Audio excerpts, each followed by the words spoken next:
Hi అండి, happy Vinayaka Chaturthi. ఈరోజు కుడుములు ఎలా చేయడమో చూపిస్తాను. ఎప్పుడు ఆవిరి కుడుములు తినింటారు కదా, ఇలా చేసి తినండి, చాలా బాగుంటుంది. ఫస్ట్ గోధుమపిండి తీసుకొని ఆయిల్ వేసుకొని కలిపి పెట్టుకోండి సైడ్లోన.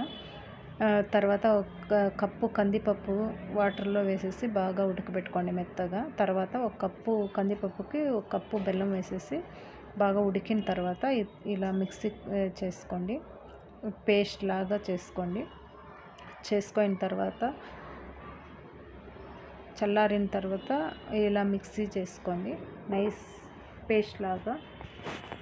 తర్వాత గోధుమపిండి కలిపి పెట్టుకున్నారు కదా, ఒక 10 minutes సైడ్ పెట్టినారు కదా, అలా తీసుకొని ఉండల్లాగా చేసుకోండి.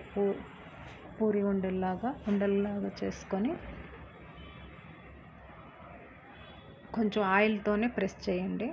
పూరిలాగా ఇలా ప్రెస్ చేసుకోండి. ఫస్ట్ చేసుకున్న తర్వాత కందిపప్పు ఉడకబెట్టుకున్నారు కదా, దాన్ని దీంట్లో పెట్టేసి బాగా ప్రెస్ చేయండి.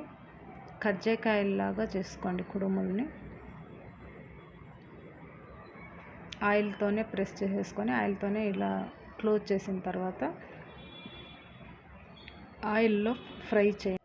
ఈ కుడుముల్ని నెయ్యితో తినండి, చాలా టేస్టీగా ఉంటుంది.